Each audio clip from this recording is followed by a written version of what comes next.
Dad's silent revenge. My daughter-in-law sat at Sunday lunch and brazenly demanded $2 million for her dream luxury spa business. She thought I'd just hand it over like a typical comfortable father-in-law. Then my son slipped me a note under the table. "Dad, she's scamming us. Help." I smiled calmly and said just 2 words, the ones that instantly shattered her smug mask and turned her confidence to dust. "My name is Howard Sterling. I'm 62 years old, and I've spent the last 4 years in what most people would call a comfortable retirement here in Dallas, Texas. Before that, I was a federal prosecutor for 38 years, specializing in financial crimes and fraud cases. I've seen every con imaginable, or so I thought. Turns out the most dangerous ones don't come from strangers on the street. They come to Sunday dinner wearing a designer dress and calling you dad." That particular Sunday started like any other. The morning was crisp, typical for late March in Dallas. I'd been up early working on my hobby, restoring antique legal texts in my study. There's something peaceful about bringing old books back to life, carefully mending torn pages and rebinding cracked spines. It keeps my hands busy and my mind sharp. Glenn, my son, had invited me to lunch at the French Room in the Adolphus Hotel. He'd been married to Marlene for about 10 months now, and they had a beautiful 6-month-old daughter, Emma. When Glenn finally brought Marlene home to meet me about a year and a half ago, I was just happy to see him settle down. At 36, he'd always been careful about relationships, maybe too careful. His mother passed away when he was 25, and I think losing her made him cautious about opening his heart again. Marlene was striking, I'll give her that. Long, dark hair that caught the light perfectly, impeccable posture, the kind of woman who commanded attention the moment she walked into a room. She had this way of making you feel like you were the most important person in the world when she talked to you. During their engagement, she'd call me every few weeks just to chat, asking about my day, my health, my opinions on everything from the weather to local politics. I thought it was sweet how much she seemed to care about being part of our family. Her mother, Beverly, joined us for these Sunday family lunches occasionally. A woman in her late 50s with the same sharp intelligence as her daughter, though she packaged it differently. Where Marlene was warm and engaging, Beverly was more reserved, more calculating. She had this habit of watching people's reactions when they spoke, like she was filing away information for later use. I'd noticed it during family gatherings, but I figured it was just her personality. Some people are observers by nature. The drive to the hotel that Sunday morning felt different somehow. I couldn't put my finger on it, but there was something in Glenn's voice when he'd called to confirm lunch that made me pay attention. He sounded strained, like someone trying too hard to sound normal. When you've spent nearly 4 decades reading people in courtrooms, you develop instincts about when something's not right. The French Room was busy, as it always was on Sundays. Families dressed in their best, couples celebrating anniversaries, business people making deals over expensive wine. The maitre d' recognized me. I'd been coming here for Sunday lunch since my wife died 11 years ago. It became a tradition Glenn and I maintained, a way to stay connected after he moved out and started his own life. Both Marlene and Beverly were already at our usual table when I arrived. They'd ordered appetizers and were deep in conversation, heads bent together like conspirators planning something important. When they saw me approaching, they immediately brightened, all smiles and warm greetings. "Howard," Marlene said, rising to give me a hug. She smelled like expensive perfume, something French and floral that probably cost more than most people spent on groceries in a month. "I'm so glad you could make it. We have some exciting news about a business opportunity to share." The word opportunity made something in my prosecutor's brain twitch. In my experience, when someone leads with opportunity, they're usually about to ask you for money. I kept my expression neutral and took my seat, noting that Glenn looked pale and kept fidgeting with his napkin. I ordered my usual, a scotch, neat and the Sunday special, and settled in, expecting to hear about Glenn's recent promotion to senior project manager or maybe some good news about little Emma. Instead, Marlene pulled out a leather portfolio that looked like it belonged in a corporate boardroom, the kind of presentation folder that screams serious business and significant investment required. "Glenn and I have been researching investment opportunities," she began, her voice taking on a professional quality that seemed at odds with our casual family lunch. The transformation was subtle but noticeable. Gone was the warm, chatty daughter-in-law, replaced by someone who sounded like she was pitching to venture capitalists. "We wanted to discuss a fantastic opportunity with you," she continued, opening the portfolio to reveal page after page of glossy photographs and typed estimates. Each page was pristinely organized, with charts and graphs that looked like they'd been prepared by a professional marketing firm. The word opportunity again. My internal warning system was now fully activated, though I kept my expression interested and supportive. After 38 years of prosecuting financial criminals, you learn to recognize certain patterns, certain red flags. The overly professional presentation, the emphasis on opportunity rather than business plan, the way both women were watching my reaction carefully, it all felt rehearsed. "We found the perfect location for a luxury spa chain," Marlene said, warming to her subject. Her eyes had taken on a gleam I recognized from countless depositions, the look of someone who believes their story is bulletproof. "And we've determined that for the spa empire we envision, we'll need $2 million in startup capital." The words hit me like a physical blow. $2 million. I'd been expecting maybe a request for $50,000, possibly $100,000 for some small business venture. But $2 million, that was serious money, life-changing money. The kind of sum that could wipe out someone's retirement savings in one stroke. I took a slow sip of my scotch, using the moment to study their faces. Marlene's expression was confident, expectant. She genuinely seemed to believe I'd just nod and agree to hand over that kind of money. Beverly was watching me like a hawk, her eyes calculating my every micro-expression. "That's quite specific," I said, keeping my voice neutral. $2 million, exactly. "Oh, it breaks down very precisely," Marlene said, flipping to a page covered with itemized expenses. "We've done extensive research. $800,000 for the flagship location in Uptown Dallas. Prime real estate doesn't come cheap, but location is everything in the wellness industry." She pointed to photographs of a sleek, modern building with floor-to-ceiling windows. "Then $600,000 for equipment and complete renovation. We're talking about creating something truly special, imported Italian marble, state-of-the-art hydrotherapy pools, massage chairs that cost $15,000 each." Glenn's hand was white-knuckled around his water glass. I glanced at him, noting the tension in his shoulders, the way he kept swallowing like his mouth was dry. This wasn't the excited energy of someone about to embark on a dream business venture. This was the body language of someone under extreme stress. "The remaining $600,000? I asked, though I was pretty sure I knew where this was going. "Marketing launch, staffing, and working capital," Beverly chimed in, her voice taking on that syrupy tone I'd learned to distrust. "Any successful business needs proper capitalization for the first 18 months. We've researched similar luxury spas in Dallas, Austin, and Houston. The successful ones all had substantial backing from the beginning."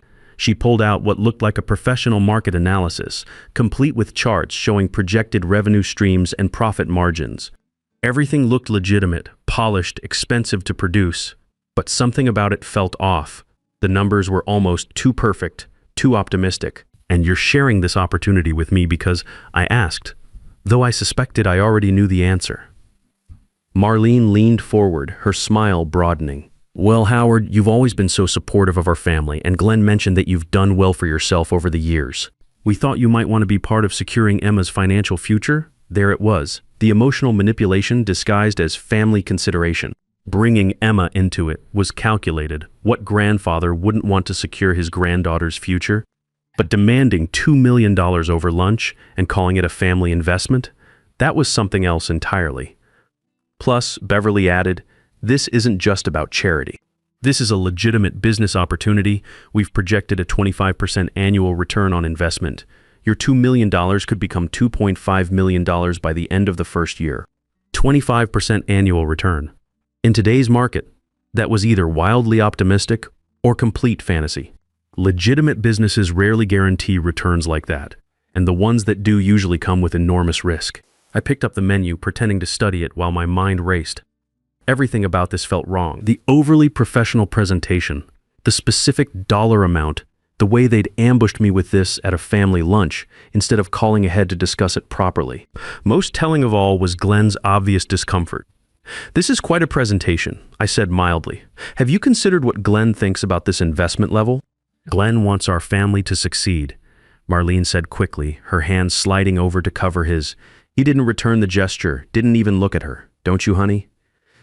You want Emma to have every advantage in life." Glenn opened his mouth, started to speak, then stopped. He looked like a man walking through a minefield, terrified of saying the wrong thing. We've talked about wanting to build something for Emma's future." We've discussed how important it is for family to support each other. Marlene cut in smoothly. How, when people truly care about each other, they invest in each other's success. The manipulation was becoming more obvious by the minute. She was reframing this enormous financial request as a test of family loyalty, making it sound like refusing would mean I didn't care about my son and granddaughter. That's when I felt something brush against my knee under the table. Glenn's hand passing me something small. I palmed it smoothly, a skill I'd picked up from watching countless drug deals in courtrooms over the decades. The paper felt small, hastily torn from something larger. "Howard, you seem hesitant." Beverly observed, her tone sharpening despite her attempted smile. "Is there something about the business plan that concerns you?" Just absorbing all the information, I said pleasantly, "It's quite a lot to process over lunch." Under the table, I carefully unfolded the paper Glenn had passed me, running my thumb over it to feel the indented letters. Whatever he'd written, he'd pressed hard enough to almost tear through the paper. I kept my eyes on Marlene as she continued her pitch, describing premium skincare lines and celebrity clientele, while my thumb traced out each word. When I'd deciphered the message, my blood went cold. "Dad, she's scamming us. Help." But I'd learned something crucial in 38 years of federal prosecution. The moment you show your hand is the moment you lose control of the situation.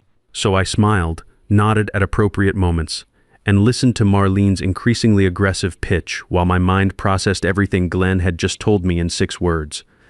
"Dad, she's scamming us. Help." I looked at my son more carefully now, really looked at him. The dark circles under his eyes that I'd dismissed as typical new parent exhaustion. The weight loss I'd attributed to the stress of balancing work and a baby. The way his hands trembled slightly when he reached for his water glass. How had I missed these signs, but I knew how. I'd been so pleased that Glenn had finally found someone, so grateful that he'd given me a granddaughter, that I hadn't asked the hard questions. Questions like why a 33-year-old woman with no apparent career was living in a luxury apartment in uptown Dallas. Why every conversation seemed to circle back to money and status symbols. Why Glenn's circle of friends had mysteriously shrunk since he'd gotten married.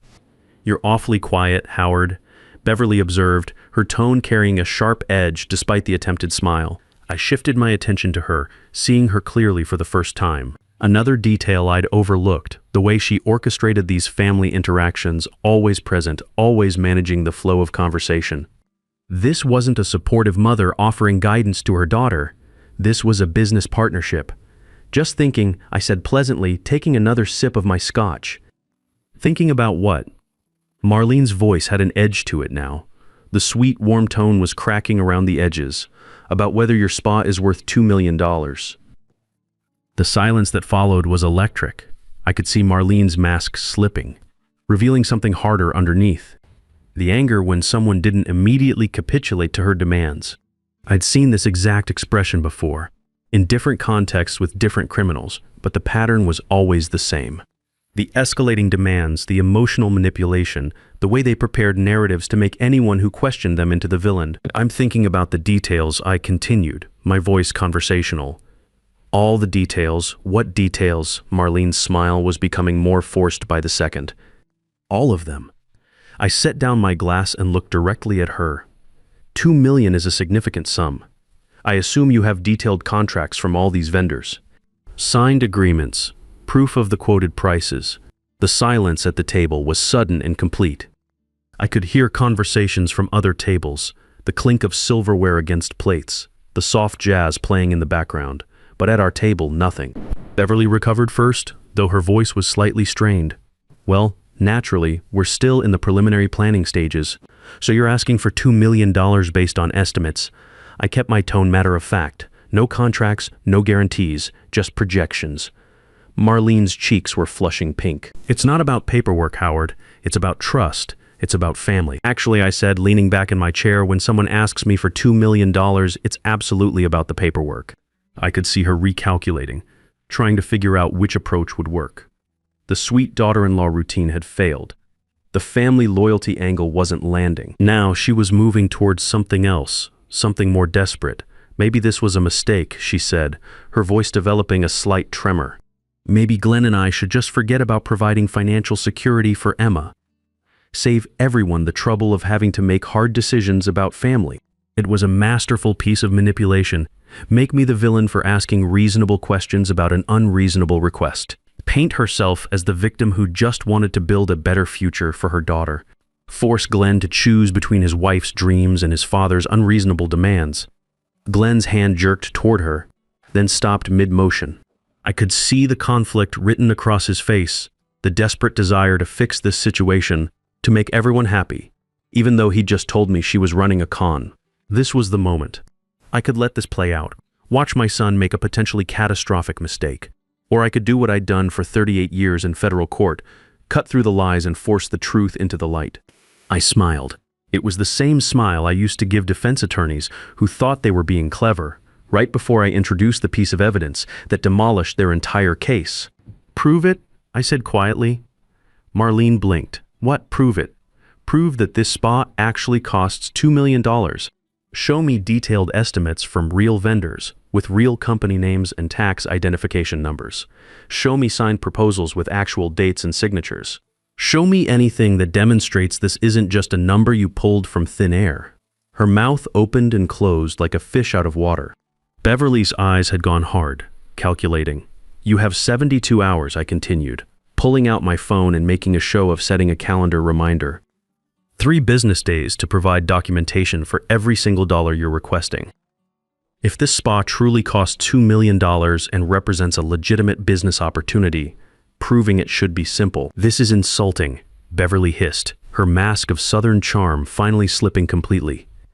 "This is due diligence," I corrected. Something I should have been doing from the beginning. I stood up, pulled out my wallet, and placed $200 on the table to cover lunch.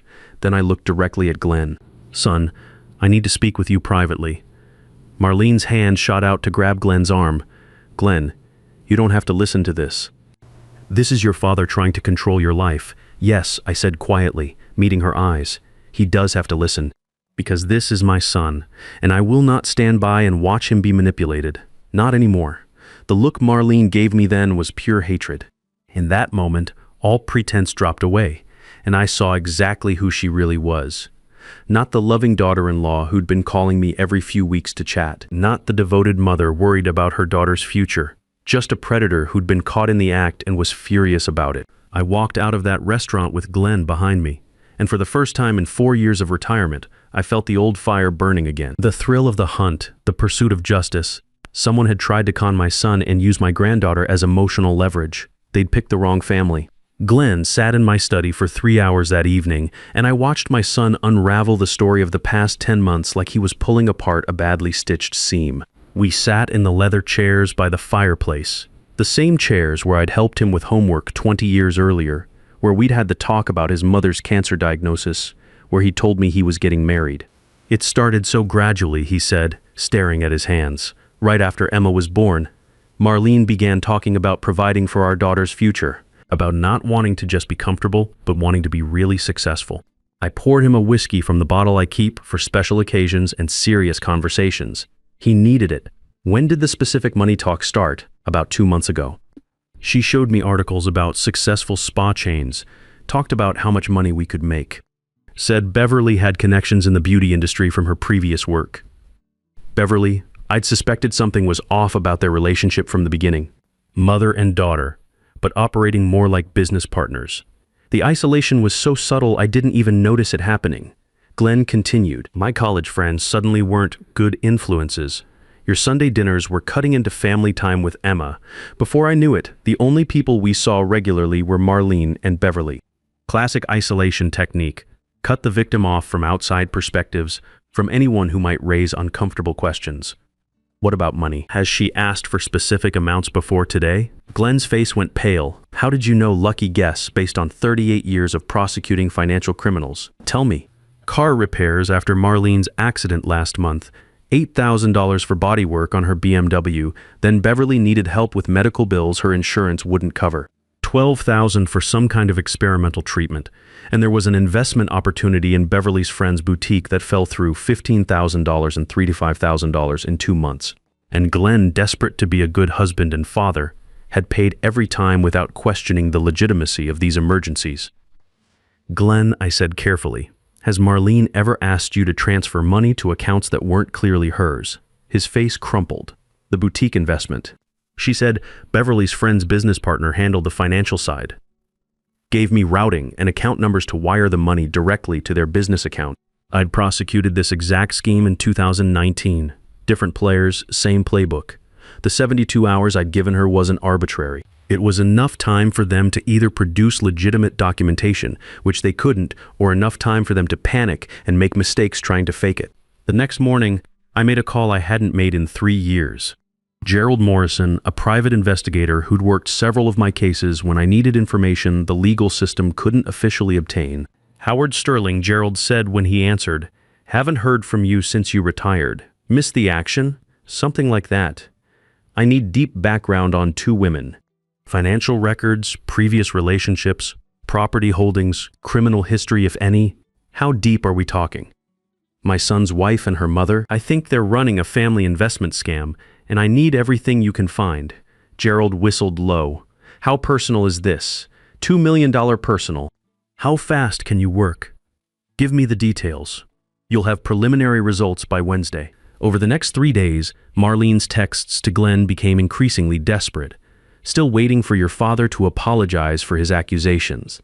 Then, the property owner is getting impatient. We need to move on this opportunity, or we'll lose it.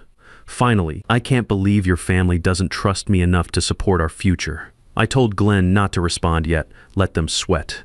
The 72 hours passed with no documentation from Marlene, not a single vendor contract, not one signed proposal. Instead, on hour 71, she sent Glenn a message that was pure gold. Spoke with our spa consultant. She says verbal agreements are standard in luxury wellness. The detailed contracts come after the initial investment. You do trust me, don't you? Beautiful. She was creating a narrative where asking for proof became an act of betrayal, where due diligence became a failure of love and trust. On Wednesday, Gerald called with preliminary results that confirmed everything I'd suspected. Marlene Parker has been married twice before in the past 6 years, he said without preamble. Both marriages lasted less than 2 years. Both ended with significant financial losses to the husbands. We're talking about a total of over $400,000 stolen through fake business investments. What about Beverly? Classic criminal record. Credit card fraud, identity theft, insurance scams going back 15 years. Mother and daughter have been working cons together since Marlene turned 18. The trap I set was elegant in its simplicity. I called Marlene directly and told her I wanted to meet with her business consultant and see the proposed spa location. The address she gave me was in the design district, a space that had been vacant for 6 months. When we met there the next day, I brought along Edward Grant, a lawyer I'd worked with on several cases. The space was completely empty except for a folding table and chairs they'd obviously brought themselves. I laid out everything, Gerald's investigation, the financial records, the pattern of previous victims. The confrontation lasted exactly 12 minutes before Marlene's mask finally shattered completely. Your son was nothing special, she snarled. Just another mark with daddy issues and a trust fund. Edward had been recording the entire conversation on his phone. Within a week, I'd contacted the Dallas County District Attorney's Office. The Financial Crimes Division was very interested in a mother-daughter team running marriage investment scams across Texas. Charges were filed for wire fraud and organized criminal activity. Marlene took a plea deal minus 8 years in federal prison. Beverly got 12 years due to her extensive prior record. Glenn filed for divorce and got full custody of Emma. Marlene signed away all parental rights rather than face additional charges. 6 months later, I'm sitting in my study on a Sunday evening, watching 16-month-old Emma play with her toys on the carpet. Glenn's reading in the other chair, occasionally looking up to smile at his daughter's babbling attempts at speech. "Dad," he says quietly, "I keep thinking about that lunch. If you hadn't seen through it, you saw through it first." I remind him, "That note you passed me saved all of us." Emma crawls over and pulls herself up using my leg, grinning at me with her 4 new teeth.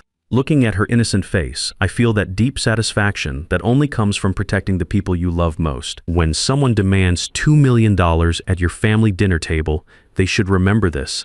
There might be someone there who spent 38 years learning to spot a con. Someone who knows that real love doesn't come with a price tag, and that the most dangerous predators are the ones who call you family. Sometimes the biggest threat to your family doesn't come from strangers. It comes from people who've already earned your trust and know exactly which emotional buttons to push. Professional expertise never truly retires. When someone you love is in danger, those hard-earned skills become the most valuable gift you can give.